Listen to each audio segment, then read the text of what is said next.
আসসালামু আলাইকুম। সুপ্রিয় শিক্ষার্থীবৃন্দ, rotary school and college online ক্লাসের পক্ষ থেকে তোমাদের সকলকে শুভেচ্ছা ও অভিনন্দন। আমি জুবাইরুল মামুন, সহকারী শিক্ষক। আজ আমরা ইসলাম ও নৈতিক শিক্ষা বিষয় পড়ব। দেখো, আজকে আমাদের যে শিরোনাম আছে, আজকে আমরা ইসলাম ও নৈতিক শিক্ষার পঞ্চম অধ্যায় পড়ব। পঞ্চম অধ্যায়ে পাঠ শিরোনাম হচ্ছে মহানবী হযরত মুহাম্মদ সাল্লাল্লাহু আলাইহি ওয়াসাল্লামের জীবন আদর্শ। তাহলে আজ আমরা জানব মহানবী, আমাদের প্রিয় নবী হযরত মুহাম্মদ সাল্লাল্লাহু আলাইহি ওয়াসাল্লামের জীবন আদর্শ। রাসূল সাল্লাল্লাহু আলাইহি ওয়াসাল্লামের জীবন আদর্শের মাঝে অনেকগুলো পাঠ রয়েছে, অনেকগুলো ছায়া রয়েছে। আমরা তার মধ্যে আজকে আমরা জানব রাসূল সাল্লাল্লাহু আলাইহি ওয়াসাল্লামের জন্ম পরিচয় জানব। এরপরে হিলফুল ফুজুল গঠন সম্পর্কে জানব। এরপরে আমরা জানবো নবুয়ত। প্রথমে তিনটা স্টেপ সম্পর্কে আমরা জানবো। প্রিয় শিক্ষার্থীবৃন্দ, তোমরা তোমাদের পাঠ্য বইয়ের 72 পৃষ্ঠা বের করো।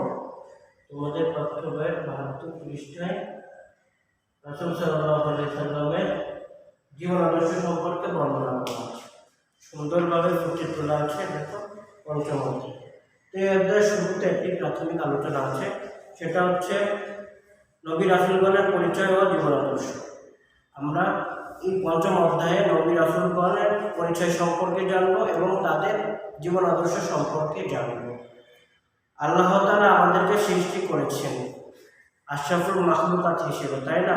তিনি আমাদেরকে মানুষকে খুব ভালোবাসেন, এই জন্য মানুষকে আশরাফুল মাখলুকাত হিসেবে সৃষ্টি করেছেন। তার ইচ্ছায় আমরা সুন্দর জীবন গড়ে তুলব। আল্লাহ তাআলা যেটা চান সেভাবেই আমরা আমাদের জীবন সাজাবো। দুনিয়াতে সুখ শান্তি পাবো যদি আমরা আল্লাহ তাআলার ইচ্ছা মোতাবেক আমাদের জীবন পরিচালনা করি। আখিরাতে জান্নাত লাভ করব এবং জান্নাতে কি রয়েছে চরম শান্তি ও পরম আনন্দ। তো আমরা যদি দুনিয়ায় সুখ শান্তি পেতে চাই এবং জান্নাতে শান্তি পেতে চাই, জান্নাতে যেতে চাই, তাহলে আমাদের করণীয় হচ্ছে আল্লাহ তাআলার মর্জি মোতাবেক আমাদের জীবন সাজাতে হবে, জীবন পরিচালনা করতে হবে। কারণ আল্লাহ তাআলা আমাদেরকে অনেক ভালোবাসেন। এই ভালোবাসার কারণেই তিনি আমাদেরকে আশরাফুল মাখলুকাত হিসেবে সৃষ্টি করেছেন। কিভাবে আমরা সুন্দর জীবন গড়ে তুলব, কোন পথে চললে আল্লাহ খুশি হবেন, কি কাজ করলে দুনিয়াতে সুখে বসবাস করা যায় ও শান্তিতে থাকতে পারবো আমরা, এসবের সন্ধান পেয়েছি আমরা তাদের মাধ্যমে, নবী রাসূলগণের মাধ্যমে, তাই না? নবী রাসূলগণ হচ্ছেন আমাদের শিক্ষক। তারা আমাদের আল্লাহর ইবাদত করার নিয়ম কানুন শিখিয়েছেন, সঠিক পথে জীবন পরিচালনার পদ্ধতিকে শিখিয়েছেন আমাদের প্রিয় নবী বা নবী রাসূলগণ, তাই না? আল্লাহ তাআলা অনেক নবী রাসূল পাঠিয়েছেন। কোরআন মাজিদে 25 জন নবীর নাম উল্লেখ হয়েছে, তাই না? এদের মধ্যে হযরত আদম আলাইহিস সালাম হচ্ছেন পৃথিবীর সর্বপ্রথম মানুষ এবং প্রথম নবী। আর আমাদের নবী হযরত মুহাম্মদ সাল্লাল্লাহু আলাইহি ওয়াসাল্লাম হলেন সর্বশেষ ও সর্বশ্রেষ্ঠ নবী। এখন আমরা কয়েকজন নবী রাসূলের জীবন আদর্শ সম্পর্কে জানব। তো আজ আমরা যে বিষয়টি লিখেছি, দেখো, পাঠশালা মহানবী হযরত মুহাম্মদ সাল্লাল্লাহু আলাইহি ওয়াসাল্লামের জীবন আদর্শ। আজ আমরা আমাদের প্রিয় নবী হযরত মুহাম্মদ সাল্লাল্লাহু আলাইহি ওয়াসাল্লামের জীবন আদর্শ সম্পর্কে জানব। এরপরে পরবর্তী ক্লাসগুলোতে অন্য নবীদের জীবন আদর্শ সম্পর্কে জানব। দেখো, প্রথম যে বিষয়টি আমরা পড়ব, জন্ম ও পরিচয়। আমাদের রাসূল হযরত মুহাম্মদ সাল্লাল্লাহু আলাইহি ওয়াসাল্লাম পৃথিবীতে কবে আগমন করেছেন, তার জন্ম কখন হয়েছে, তিনি কোন বংশে জন্মগ্রহণ করেছেন। রাসূল কিন্তু আমাদের মতোই মানুষ। ইন্নামা, রাসূল সাল্লাল্লাহু আলাইহি ওয়াসাল্লাম নিজে বলেছেন, আল্লাহ তাআলা কোরআনে উল্লেখ করেছেন, ইন্নামা আনা বাশারুম মিসলুকুম ইউহা ইলাইয়া আন্নামা ইলাহুকুম ইলাহুন ওয়াহিদ। রাসূল সাল্লাল্লাহু আলাইহি ওয়াসাল্লাম উম্মতকে সম্বোধন করে বলেছেন, ইন্নামা, নিশ্চয় আমি, আনা বাশারুম মিসলুকুম, আমি তোমাদের মতোই মানুষ। ইউহা ইলাইয়া আন্নামা ইলাহুকুম ইলাহুন ওয়াহিদ। আল্লাহ তাআলা আমার প্রতি কি করেন? ওহী অবতরণ করেন। আল্লাহ রাসূল বলেন, আমার প্রতি আল্লাহ তাআলা ওহী অবতরণ করেন। ঠিক আছে? তো আমরা জানতে পারলাম এই আয়াত দ্বারা যে রাসূল সাল্লাল্লাহু আলাইহি ওয়াসাল্লাম আমাদের মতোই মানুষ, তিনিও আমাদের মতো জন্ম হয়েছে। তাহলে তিনি কিন্তু বিশেষভাবে তার পৃথিবীতে আগমন, সেটা আমরা জানি। আল্লাহ তাআলা তাকে অনেক মুজিজা দিয়েছেন, অনেক ক্ষমতা দিয়েছেন, কিন্তু তিনি কিন্তু আমাদের মতো মানুষ, তিনি কিন্তু একজন ফেরেশতা না। আমরা যদি ফেরেশতা বলে থাকি তাহলে ভুল হবে। প্রিয় শিক্ষার্থীবৃন্দ, আসুন, রাসূল সাল্লাল্লাহু আলাইহি ওয়াসাল্লাম কবে জন্মগ্রহণ করেছেন, কোথায় জন্মগ্রহণ করেছেন? রাসূল সাল্লাল্লাহু আলাইহি ওয়াসাল্লাম মক্কা নগরীতে জন্মগ্রহণ করেছেন, তাই না? কত খ্রিস্টাব্দে? 570 খ্রিস্টাব্দে। দেখো তোমাদের বইয়ে সুন্দরভাবে লেখা আছে, মহানবী হযরত মুহাম্মদ সাল্লাল্লাহু আলাইহি ওয়াসাল্লাম 570 খ্রিস্টাব্দে মক্কা নগরীতে কুরাইশ বংশে জন্মগ্রহণ করেন। কোথায়? মক্কা নগরীতে কুরাইশ বংশে জন্মগ্রহণ করেন। তার আব্বার নাম, তার বাবার নাম আব্দুল্লাহ, তার আম্মার নাম আমিনা। তারপরে তার দাদা নাম কি? তার দাদার নাম হচ্ছে মুত্তালিব। তার দাদা পছন্দ করে তার নাম রাখেন মুহাম্মদ, মানে প্রশংসিত। আর তার মাতা আমিনা তার নাম রাখেন আহমদ, প্রশংসাকারী। তাহলে আমরা পেলাম যে মহানবী সাল্লাল্লাহু আলাইহি ওয়াসাল্লামের জন্ম পরিচয় কি হচ্ছে? মহানবী সাল্লাল্লাহু আলাইহি ওয়াসাল্লাম জন্মগ্রহণ করেন হচ্ছে 570 খ্রিস্টাব্দে। কত খ্রিস্টাব্দে? 570 খ্রিস্টাব্দে। আশা করি তোমাদের সকলের বিষয়টি ক্লিয়ার হয়েছে। রাসূল সাল্লাল্লাহু 570 খ্রিস্টাব্দে জন্মগ্রহণ করেন। কোথায়? মক্কায়, মক্কা নগরীতে, কুরাইশ বংশে, কুরাইশ বংশে। তারপরে তার দাদার নাম, তার বাবার নাম কি? আব্দুল্লাহ। তারপরে মাতার নাম আমিনা, তার দাদার নাম আব্দুল মুত্তালিব, আব্দুল মুত্তালিব। প্রিয় শিক্ষার্থীবৃন্দ, তাহলে আমরা মূল বিষয়টি জানতে পারলাম, পরিচয়, যে রাসূল সাল্লাল্লাহু আলাইহি ওয়াসাল্লাম 570 খ্রিস্টাব্দে জন্মগ্রহণ করেছেন। কোথায়? মক্কা নগরীতে, কুরাইশ বংশে। তার বাবার নাম আব্দুল্লাহ, মাতার নাম আমিনা, দাদার নাম আব্দুল মুত্তালিব। আর আমিনা তার প্রিয় সন্তানকে কি নামে নামকরণ করেন? আহমদ।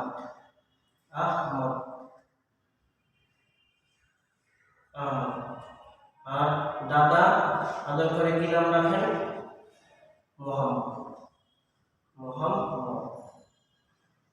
মোহাম্মদ শব্দের অর্থ প্রশংসিত, আহমদ শব্দের অর্থ প্রশংসাকারী। প্রিয় শিক্ষার্থীবৃন্দ, দেখো, তাহলে আমরা জানতে পারলাম আমাদের নবী হযরত মুহাম্মদ সাল্লাল্লাহু আলাইহি ওয়াসাল্লাম 570 খ্রিস্টাব্দে জন্মগ্রহণ করেছেন। কোথায়? মক্কা নগরীতে, কুরাইশ বংশে। তার বাবার নাম আব্দুল্লাহ, মাতার নাম আমিনা, তার দাদার নাম আব্দুল মুত্তালিব। প্রিয় হযরত মুহাম্মদ সাল্লাল্লাহু আলাইহি ওয়াসাল্লামের নাম রাখেন মোহাম্মদ মানে প্রশংসিত। আর তার মাতা তাকে আদর করে নাম রাখেন আহমদ। আহমদ শব্দের অর্থ প্রশংসাকারী।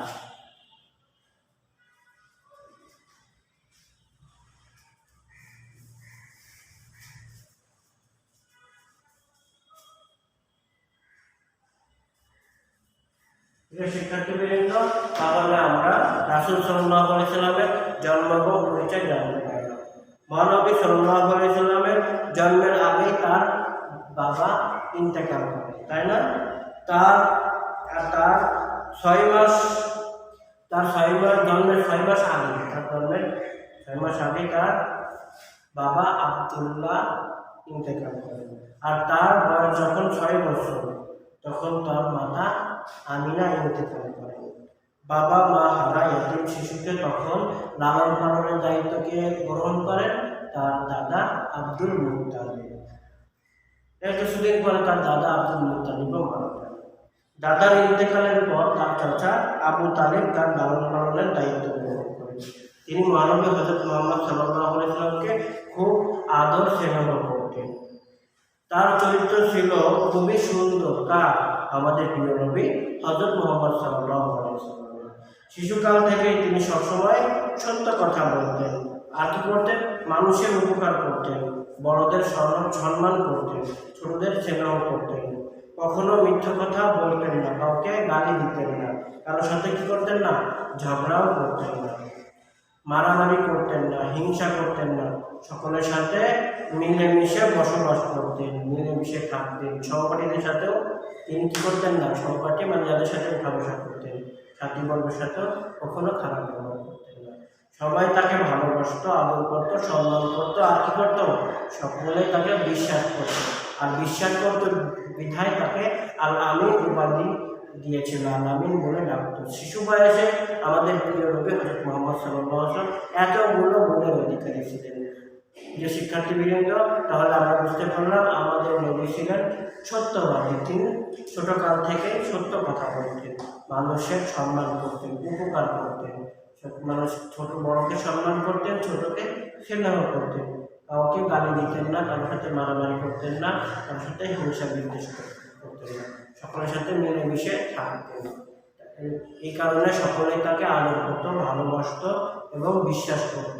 ফলে তাকে আল আমিন বলে ছোটকালেই সকলে ডাকতো। প্রিয় শিক্ষার্থীবৃন্দ, আল আমিন শব্দের অর্থ কি জানো? আল আমিন শব্দের অর্থ হচ্ছে বিশ্বাসী। মহানবী সাল্লাল্লাহু আলাইহি ওয়াসাল্লামের মতো আমরা কি করব? তাহলে মহানবী সাল্লাল্লাহু আলাইহি ওয়াসাল্লামের গুণগুলো আমরা আমাদের জীবনে প্রয়োগ করব। আমরা সর্বদা সত্য কথা বলব, মানুষের উপকার করব, বড়দের সম্মান করব, ছোটদের স্নেহ করব, সকলকে ভালোবাসবো, বিশ্বাস করব। প্রিয় শিক্ষার্থীবৃন্দ, আশা করি এই গুণগুলো যদি আমাদের মাঝে এসে যায় তাহলে আমাদের চরিত্র কি হবে? সুন্দর হবে। আমরা কখনোই অন্যায় কাজ করবো না, তাই না? এই জন্য আমাদের করণীয় হচ্ছে রাসূল সাল্লাল্লাহু আলাইহি ওয়াসাল্লামের এই উত্তম আদর্শগুলো গ্রহণ করা। উত্তম আদর্শ গ্রহণ করার জন্যই আল্লাহ তাআলা পবিত্র কোরআনে বলেছেন, লাকাদ কানা লাকুম ফি রাসূলিল্লাহি উসওয়াতুন হাসানা, যে তোমাদের মধ্যে, তোমাদের জন্য রাসূল সাল্লাল্লাহু আলাইহি ওয়াসাল্লামের মাঝে রয়েছে উত্তম আদর্শ। রাসূল সাল্লাল্লাহু আলাইহি ওয়াসাল্লাম ছিলেন উত্তম আদর্শের মূর্ত প্রতীক। তিনি ছোটবেলা থেকেই ভালো গুণগুলো প্রকাশ করেছেন, তার মাঝ থেকে ভালো গুণগুলো প্রকাশ করেছেন। প্রিয় শিক্ষার্থীবৃন্দ, দেখো রাসূল সাল্লাল্লাহু আলাইহি ওয়াসাল্লাম একটা উত্তম গুণের মধ্যে রয়েছে হিলফুল ফুজুল গঠন। হিলফুল ফুজুল একটা সেবা সংগঠন। হিলফুল ফুজুল কি? একটি সেবা সংগঠন, যে সংগঠনটা মানুষের কল্যাণে নিবেদিত ছিল। মহানবী সাল্লাল্লাহু আলাইহি ওয়াসাল্লাম ছোটবেলা থেকেই অপরের অধিকার সম্পর্কে তিনি ছিলেন অত্যন্ত সজাগ ছিলেন। শিশু অবস্থাতেই তিনি অন্যের অধিকার সংরক্ষণ করেছেন। তার দুধ মা হালিমা একটি কি ছিল? পুত্র সন্তান ছিল। দেখো রাসূল সাল্লাল্লাহু আলাইহি ওয়াসাল্লাম যখন ছোট দুধ খান, দুধের বাচ্চা, তখনও কিন্তু তিনি কি করেছেন? অন্যের চিন্তা করেছেন। তার দুধ ভাই ছিল, কিন্তু তিনি এক স্তনে দুধ পান করতেন, আর এক স্তনে দুধ পান করতেন না, তার ভাইয়ের জন্য রেখে দিতেন। তিনি তার দুধ মার একটি স্থানের দুধ নিজে পান করতেন এবং অন্য স্থানের দুধ তার দুধ ভাইয়ের জন্য রেখে দিতেন। ছোটবেলা থেকে তিনি অপরের দুঃখে দুঃখ পেতেন, অন্যের কষ্টে কষ্ট পেতেন, অন্যের ব্যথায় কি হতেন? ব্যথিত হতেন। তিনি আর কি করতেন? অন্যায়ের প্রতিবাদ করতেন। কারো কোনো অসুবিধা হলে তা দূর করার চেষ্টা করতেন। অসহায় ও নিপীড়িত মানুষকে সাহায্য করতেন, সাধ্যমতো মানুষের সেবা করতেন। তাহলে তিনি কি করতেন? ছোটবেলা থেকে অন্যের দুঃখে দুঃখিত হতেন, অন্যের কষ্টে কষ্ট পেতেন, অন্যের উপকারের জন্য নিজে সবসময় নিবেদিত রাখতেন, তাই না? এবং অন্যায়ের প্রতিবাদ করতেন। কোথাও অন্যায় হলে তিনি মুখ বুঝে মুখ বন্ধ করে থাকতেন না, তিনি অন্যায়ের প্রতিবাদ করতেন। সত্য বাধা আসলেও অন্যায়ের প্রতিবাদ করতে হবে। অন্যায়ের প্রতিবাদ না করলে সমস্ত অন্যায় ভরে যাবে। অন্যায়ের প্রতিবাদ তো একজন করতে হবে। আজ আমাদের সমাজে অন্যায়ের প্রতিবাদ না করার কারণে আজ আমাদের সমাজে অন্যায় স্বাভাবিক ব্যাপার হয়ে গেছে। কথা বললেই তার উপরে স্টিমুলার চলে আসে। কিন্তু রাসূলের আদর্শ কি ছিল? অন্যের উপকার করা, অন্যায়ের প্রতিবাদ করা, এটা কিন্তু রাসূলের আদর্শ ছিল। আমরা কি রাসূলের আদর্শ থেকে দূরে চলে যাব? কখনোই নয়। আমরা কোথাও অন্যায় হলে, অন্যায় কাজ হলে আমরা সাপোর্ট করবো না, সমর্থন করবো না, তাই না? দেখো, জুয়া খেলা একটি মারাত্মক অপরাধ। জুয়া খেলা জানো? টাকার বিনিময়ে খেলা। তুমি মনে করো বিনোদনের করতে চাচ্ছ, বিনোদনের অর্থে তুমি টাকা পয়সা বাধা করতে পারবে না। খেলাধুলা দেখতেছো, এখানে জুয়া, এটাকে জুয়া বলা হয়। টাকার মাধ্যমে খেলাধুলা করা যাবে না। এতে কি হয়? সুসম্পর্ক নষ্ট হয়। তুমি বিনোদনের ছেলে বাসায় বসে দুই বন্ধু, দুই ফ্রেন্ড একসাথে বিনোদন করতেছো, তুমি যদি আমাকে 10 টাকা দিবে, আমি দিলে তোমাকে 5 টাকা দেবো। সিম্পল। এভাবে যদি জুয়া ধরা হয় তাহলে কি হবে? সম্পর্ক নষ্ট হবে। যে জিতবে সে আনন্দিত হবে, সে একটু হই হুল্লা করবে, আর যে হারবে সে মনে ব্যথিত হবে, কষ্ট পাবে। তারপরে কি হবে, দুজনের মধ্যে সম্পর্কে একটু কমতি আসবে, ঘাটতি আসবে। এর কারণে কি হবে, পরস্পরের মাঝে শত্রুতা বাড়ে, অনেক কলহ ও মারামারিও হয়, যুদ্ধ বিগ্রহ ঘটে। বুঝে আসছে? এই জন্য জুয়া খেলা ইসলামের শরীয়তে নিষেধ হারাম। একদা দেখো, এরকম একটি জুয়া খেলা নিয়ে আরব দেশে 5 বছর যুদ্ধ হয়। এই যুদ্ধের প্রেক্ষিতে হিজবুল ফুজুল নামক সংগঠন গঠন করা হয়। একদা আরব দেশে ওকাজ মেলা, ওকাজ একটি বড় মেলা, আরব দেশে ওকাজের একটি মেলা, যেমন আমাদের দেশে পয়লা বৈশাখ মেলা, আরব দেশে ওকাজ একটা মেলা অনুষ্ঠিত হয়। ওকাজ মেলায় জুয়া খেলাকে কেন্দ্র করে কুরাইশ ও কায়েস বংশের মাঝে ভয়াবহ এক যুদ্ধ সংঘটিত হয়। এই যুদ্ধ দীর্ঘ 5 বছর স্থায়ী হয়। অনেক লোক এই যুদ্ধে মারা যায়, মৃত্যুবরণ করে। মহানবী সাল্লাল্লাহু আলাইহি ওয়াসাল্লাম নিজে তার চাচা জুবাইর রাদিয়াল্লাহু তাআলার সাথে এই যুদ্ধে অংশগ্রহণ করেন। তাহলে মহানবী সাল্লাল্লাহু আলাইহি ওয়াসাল্লাম নিজে এই যুদ্ধে, অন্যায়ের যুদ্ধে অংশগ্রহণ করেন। তিনি শত্রুদের নিক্ষিপ্ত তীরগুলো সংগ্রহ করে চাচার হাতে তুলে দিতেন। এই যুদ্ধের নাম হচ্ছে হিলফুল ফুজার বা হিলফুল ফিজার। ফিজার মানে হলো অন্যায়ের যুদ্ধ, অন্যায়ের সমর। হরবুল ফুজার। যুদ্ধের নাম হচ্ছে হারবুল ফিজার। যুদ্ধের নাম হচ্ছে হারবুল ফিজার, মানে অন্যায় সমর, মানে অন্যায় যুদ্ধ নামে এই যুদ্ধটি পরিচিত ছিল, হারবুল ফিজার নামে।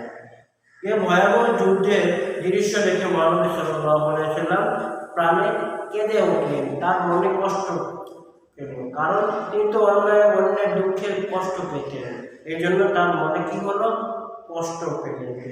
তিনি চিন্তা করলেন কিভাবে দেশের শান্তি শৃঙ্খলা রক্ষা করা যায়, কিভাবে গোত্রের মধ্যে সুসম্পর্ক বজায় রাখা যায়, বিভিন্ন বংশের মাঝে, বিভিন্ন সম্প্রদায়ের মাঝে সুসম্পর্ক বজায় কিভাবে রাখা যায়, অসহায়কে সাহায্য কিভাবে করা যায়।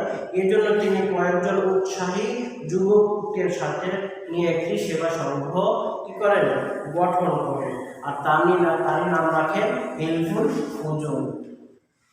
এই সংগঠনের মাধ্যমে তিনি দুঃখী ও অসহায় মানুষদের দুঃখ কষ্ট দূর করার চেষ্টা করেন, সমাজে শান্তি শৃঙ্খলা ফিরে আসে। তখন মহানবী সাল্লাল্লাহু আলাইহি ওয়াসাল্লাম বয়স ছিল মাত্র কত বছর বলো?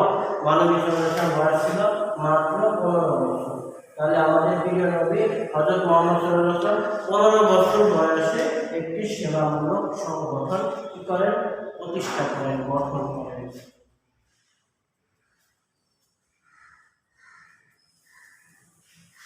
এই সংগঠনটি প্রায় 50 বছর স্থায়ী ছিল। রাসূল সাল্লাল্লাহু আলাইহি ওয়াসাল্লামের বয়স যখন 15 বছর, তখন হিলফুল ফুজুল নামক সংগঠনটি তিনি গঠন করেন এবং 50 বছর এই সংগঠনটি স্থায়ী ছিল। প্রিয় শিক্ষার্থীবৃন্দ, তাহলে আমরা হিলফুল ফুজুল গঠন করার ইতিহাস জানলাম। কেন গঠন করলো? যে এখানে একটি জুয়ার কথা বলা হয়েছে।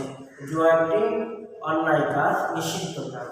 জুয়ার মাধ্যমে কি হয়, মানুষের মাঝে সম্পর্ক নষ্ট হয়, শত্রুতা বাড়ে, ঝগড়া হয়, মারামারি হয়, এবং জুয়ারকে মাধ্যমে যুদ্ধ বিগ্রহ সংঘটিত হয়। আরব দেশে একটি বড় মেলা বসে প্রত্যেক বছর, ওকাজ মেলা। এই ওকাজ মেলায় জুয়াকে কেন্দ্র করে কি হলো, যুদ্ধ বিগ্রহ শুরু হলো, এবং এই যুদ্ধ দীর্ঘ 5 বছর স্থায়ী থাকে। অনেক মানুষ যুদ্ধে মারা যায়। মহানবী সাল্লাল্লাহু আলাইহি ওয়াসাল্লাম নিজে তার চাচা জুবাইর রাদিয়াল্লাহু তাআলার সাথে এই যুদ্ধে অংশগ্রহণ করেন। তিনি কি করতেন, শত্রুদের নিক্ষিপ্ত তীরগুলো সংগ্রহ করে তার চাচা জুবাইর রাদিয়াল্লাহু তাআলার কাছে দিতেন। কিন্তু এই যুদ্ধে অনেক মানুষ, যুদ্ধের ভয়াবহতা এতই বেশি ছিল, অনেক মানুষ মারা যাচ্ছিল, যেটা দেখে রাসূল সাল্লাল্লাহু আলাইহি ওয়াসাল্লাম মনে অত্যন্ত ব্যথিত হন, কষ্ট পান। তখন তিনি সমাজের মাঝে, সকলের মাঝে ভ্রাতৃত্ব বন্ধন কিভাবে ফিরে আসে, কিভাবে অন্য অসহায়কে সহযোগিতা করা যায়, সকলে সুন্দরভাবে বসবাস করতে পারে, এই চিন্তা করে তিনি কয়েকজন সাহসী যুবকদেরকে নিয়ে এই সংগঠন, সেবা সংগঠন গঠন করেন। এর নাম দেন হিলফুল ফুজুল। আর এই হিলফুল ফুজুল কোন যুদ্ধকে কেন্দ্র করে সংগঠিত হয়, সেটাকে বলা হয় হারবুল ফিজার। হারবুল ফিজার মানে অন্যায়ের সমর, অন্যায়ের যুদ্ধ। তো এই অন্যায়ের যুদ্ধের কারণে সেবা সংঘ রাসূল গঠন করেন হিলফুল ফুজুল নামে। এই সংগঠনের লক্ষ্য উদ্দেশ্য ছিল দুঃখী অসহায় মানুষের দুঃখ কষ্ট দূর করা আর সমাজে শান্তি শৃঙ্খলা ফিরিয়ে আনা। এই লক্ষ্যে তিনি মাত্র 15 বছর বয়সে এই সংগঠনটি প্রতিষ্ঠা করতে সক্ষম হন আর সংগঠনটি দীর্ঘ 50 বছর তার লক্ষ্য নিয়ে কাজ করে। এরপরে সংগঠন বিলুপ্ত হয়ে যায়। প্রিয় শিক্ষার্থী বৃন্দ, এবার আমরা নবুয়ত লাভ, রাসূল সাল্লাল্লাহু আলাইহি ওয়াসাল্লাম এর নবুয়ত লাভ, তিনি কখন নবুয়ত লাভ করেন, কিভাবে নবুয়ত লাভ করেন সেটা আমরা জানবো। মহানবী হযরত মুহাম্মদ সাল্লাল্লাহু আলাইহি ওয়াসাল্লাম সমাজের দুরবস্থা দেখে দুঃখ পেতেন, তাই না, কষ্ট পেতেন। মানুষের নৈতিক অধঃপতন তাকে বিশেষভাবে চিন্তিত করে। দেখো আমাদের মাঝে কিন্তু এখন নৈতিক অবক্ষয়, নৈতিক অধঃপতন এত নিচু পড়ে গেছে, কারো মাঝে ভালো কথা পাওয়া যায় খুব কম। মানুষ কিভাবে অন্যকে ক্ষতি করা যায়, কিভাবে অন্যায় কাজ করা যায়, এই দিকে ধাবিত। ভালো কথা বললেও মানুষের মনে কষ্ট লাগে, হ্যাঁ সে আমাকে কেন বলবে, আমি জানি না, কিন্তু সে অন্যায় কাজ করতেছে। দেখো আজ তুমি পড়াশোনা করতেছো, পড়াশোনা করে মাস্টার্স ডিগ্রি অর্জন করবে, এরপরে তুমি চাকরি পরীক্ষা দিবে, তোমার যোগ্যতা আছে, কিন্তু তুমি যোগ্যতা অনুযায়ী কি চাকরি পাইবে? তুমি যখন পরীক্ষা দিতে যাবে, তুমি পরীক্ষায় ভাইবা তোমার মাঝে কী করা হবে, তোমার প্রতি অবিচার করা হবে, পরীক্ষায় দুর্নীতি করা হবে, কোশ্চেন আগের থেকে ফাঁস করে দেওয়া হবে, ভাইবাতে তো থাকলো। এরপরে যারা অনৈতিকভাবে অর্থ লেনদেন করবে তাদেরকে চাকরি দিবে, আবার মুখে মুখে বলবে, সামনে সামনে বলবে কোনো অর্থ লেনদেন হয় না, কোনো অন্যায় হয় না, কোনো দুর্নীতি হয় না, এভাবে বলবে। এটা হলো মুখের বুলি, বুঝতে পেরেছ? এগুলো মুখের বুলি। আজ আমাদের সমাজের চিত্র এটা। মুখে বলে অন্যায় করা যাবে না, পিছনে থেকে করছি, এভাবে আমাদের সমাজ অধঃপতনে যাচ্ছে। তো তোমরা এখন ছোট ক্লাসে আছো, তোমরা ক্লাস 1-এ পড়ো, এখন থেকে নিজেদেরকে অন্যায় বিপক্ষে যেতে হবে। আল্লাহ তাআলা যাদেরকে পৃথিবীতে পাঠিয়েছেন সকলের রিজিকের ব্যবস্থা করেই রেখেছে। এই বিশ্বাস মনের মধ্যে বদ্ধমূল করতে হবে যে পড়াশোনা করেই যে আমাকে চাকরি করতে হবে এমনটি নয়। তুমি উদ্যোক্তা হবে। তুমি কেন অন্যায় পথে পা বাড়াবে? তোমার তো অন্যায় করে চাকরি নেওয়া দরকার নয়। অন্যায়ের আল্লাহ তাআলা কোনো অন্যায় সমর্থন করে না। আল্লাহ তাআলা মানুষকে ভালো মন্দ দুটাই আইডেন্টিফাই করার জন্য মেধা দিয়েছেন এবং এই ভালো মন্দের পুরস্কার এবং শাস্তি স্বরূপ জান্নাত জাহান্নাম প্রতিষ্ঠা করেছে। তো তুমি কেন অন্যায় পথে ধাবিত হবে? এই জন্য ভালো করে পড়াশোনা করবে আর সমাজের কিভাবে উন্নত হয়, সমাজ কিভাবে সমাজে শান্তি প্রতিষ্ঠা করা যায়, এই চিন্তা রাসূল সাল্লাল্লাহু আলাইহি ওয়াসাল্লামের মতো তোমাদের বয়স থেকে তোমাদের চিন্তা করতে হবে। তোমরা এখন ছোট বয়স, রাসূল সাল্লাল্লাহু আলাইহি ওয়াসাল্লাম যখন 15 বছর সেই হিলফুল ফুজুল সংগঠন প্রতিষ্ঠা করেছেন, তোমাদের বয়স সামনে 15 আসতেছে। তো তোমরাও চেষ্টা করবে এই বয়স থেকে সমাজকে কীভাবে সুন্দরভাবে সমাজ গঠন করা যায়, সমাজে কীভাবে শান্তি বিরাজ করে সেই চিন্তা ভাবনা করতে হবে, পরিবারে কীভাবে শান্তি বিরাজ করে সেই কথা চিন্তা ভাবনা করতে হবে। তো নৈতিক অবক্ষয়ের কারণে, নৈতিক অধঃপতনের কারণে রাসূল সাল্লাল্লাহু আলাইহি ওয়াসাল্লাম বিশেষভাবে কী হয়, চিন্তিত হয়ে পড়েন। বয়স বাড়ার সাথে সাথে তার চিন্তা ভাবনাও বাড়তে থাকে।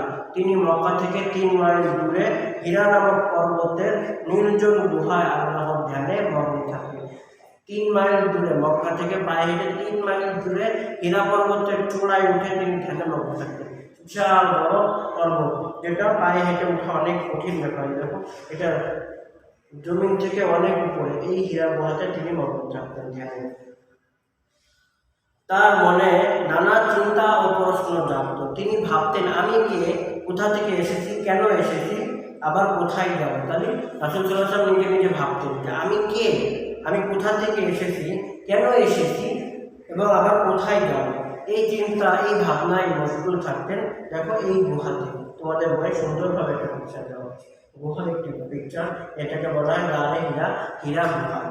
এই হীরা গুহাতে তিনি ধ্যানে মগ্ন থাকতেন। এই পৃথিবীর সৃষ্টির উদ্দেশ্যটা কি, এটা নিয়ে তিনি চিন্তা ভাবনা করতেন। মানুষ এত মারামারি কাটাকাটি কেন করে ইত্যাদি, এইসব বিষয় চিন্তা করতে করতে এভাবে রাসূল সাল্লাল্লাহু আলাইহি ওয়াসাল্লাম কী করতেন, ধ্যান ও ইবাদতে রাসূল সাল্লাল্লাহু আলাইহি ওয়াসাল্লাম ধ্যান ও ইবাদত চলতে থাকে। তার বয়স যখন 40 বছর পূর্ণ হলো, রমজান মাসের কদর রাত, মহানবী হযরত মুহাম্মদ সাল্লাল্লাহু আলাইহি ওয়াসাল্লাম হীরা গুহায় কি ছিলেন, ধ্যানরত ছিলেন। চারদিক নীরব নিঝুম। এমন সময় আধার গুহা আলোকিত হয়ে উঠল আল্লাহর নির্দেশে। ফেরেশতা হযরত জিবরাইল আলাইহিস সালাম আল্লাহর মহান বাণী নিয়ে সর্বপ্রথম আসলেন। তিনি মহানবী সাল্লাল্লাহু আলাইহি সাল্লামকে লক্ষ্য করে বললেন, ইকরা, পড়ো, ইকরা, পড়ো। রাসূল সাল্লাল্লাহু আলাইহি ওয়াসাল্লাম উত্তরে বললেন, মা লাকা, আমি পড়তে জানি না। এভাবে তিনবার জিবরাইল আলাইহিস সালাম রাসূল সাল্লাল্লাহু আলাইহি ওয়াসাল্লামকে উদ্দেশ্য করে বললেন, ইকরা, পড়ো, ইকরা বিসমি রাব্বিকাল লাযী খালাক। তো ইকরা তিনবার এভাবে বলার পরে রাসূল সাল্লাল্লাহু আলাইহি ওয়াসাল্লাম তিনবারই বললেন, মা লাকা, আমি পড়তে জানি না। তারপরে জিবরাইল আলাইহিস সালাম রাসূল সাল্লাল্লাহু আলাইহি ওয়াসাল্লামকে আলিঙ্গন করলেন, জড়িয়ে ধরলেন, পরে পড়তে বললেন। তারপরে কোরআন মাজিদের 5টি আয়াত কি হয়, এখানে রাসূল সাল্লাল্লাহু আলাইহি ওয়াসাল্লাম এবারে পড়তে শুরু করেন এবং এই সময় 5টি আয়াত অবতীর্ণ হয়। প্রিয় শিক্ষার্থীবৃন্দ, আসুন আমরা সূরা আলাকের 5টি আয়াতের অর্থ জেনে নিই। দেখো তোমাদের বইয়ে সুন্দর অর্থ তুলে দেওয়া আছে। 1 2 3 4 5 ক খ গ ঘ। ক, হে মুহাম্মদ, ইকরা বিসমি রাব্বিকাল লাযী খালাক, হে মুহাম্মদ, পাঠ করুন আপনার সেই প্রতিপালকের নামে, আল্লাযী খালাক, যিনি তোমাকে সৃষ্টি করেছেন। ইকরা বিসমি রাব্বিকাল লাযী খালাক, খালাকাল ইনসানা মিন আলাক, যিনি সৃষ্টি করেছেন মানুষকে, ইনসানকে জমাট রক্ত, আলাক থেকে। আলাক মানে জমাট রক্ত। পাঠ করুন সেই মহিমান্বিত প্রতিপালকের। ইকরা রাব্বুকাল আকরাম আল্লাযী আল্লামা বিল কালাম, যিনি শিক্ষা দিয়েছেন কলমের সাহায্যে। মা লাম ইয়ালাম, শিক্ষা দিয়েছেন মানুষকে যা সে জানত না। এভাবে তিনি 40 বছর বয়সে নবুয়ত লাভ করেন। প্রিয় শিক্ষার্থীবৃন্দ, তাহলে আজকে আমরা যে বিষয়গুলো জানলাম, যে মহানবী হযরত মুহাম্মদ সাল্লাল্লাহু আলাইহি ওয়াসাল্লামের জন্ম, পরিচয়, ইলমুল ফুজুল, গঠন, নবুয়ত লাভ। আশা করি তোমরা 3টা বিষয় সুন্দরভাবে বুঝতে পেরেছো। তো আমি তোমাদেরকে এই 3টা বিষয়ের একটি HW দিব, হোমওয়ার্ক দিব। তোমরা অনেক সুন্দরভাবে HWটা পড়বে। যেহেতু তোমরা বাসায় বসে আছো, HW একটু বড় করে তোমরা সুন্দরভাবে পড়বে, সময় নিয়ে সুন্দরভাবে।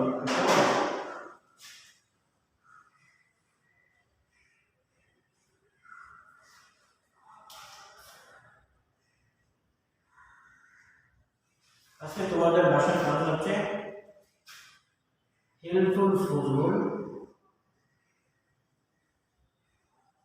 হেল্পফুল ফুজুল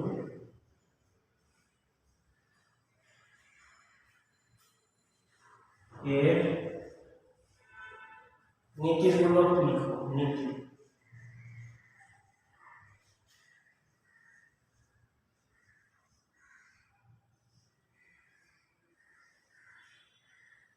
হেল্পফুল ফুজুলের নীতিগুলো লিখো।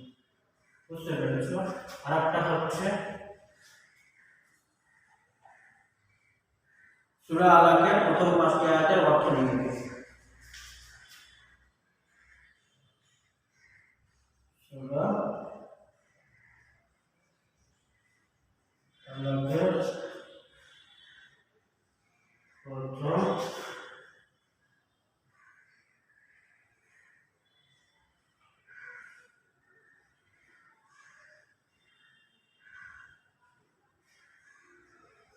5টি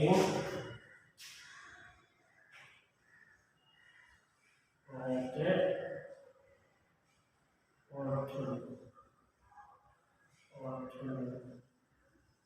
আশা করি প্রিয় শিক্ষার্থীবৃন্দ, তোমরা তোমাদের HW বুঝতে পেরেছো। তোমাদের 1 নম্বর HW হচ্ছে হেল্পফুল ফুজুল। এর হেল্পফুল ফুজুল যে সংগঠনটি গঠন করা হয়েছিল, এর নীতিগুলো কি, কোন নীতিগুলোকে সামনে রেখে হেল্পফুল ফুজুল গঠন করা হয়েছিল। হেল্পফুল ফুজুল এবং সূরা আলাকের প্রথম 5টি আয়াতের অর্থ লিখো। সূরা আলাকের প্রথম 5টি আয়াতের অর্থ হুবহু তোমাদের বইয়ে আছে, মুখস্থ করে সুন্দরভাবে লিখবে।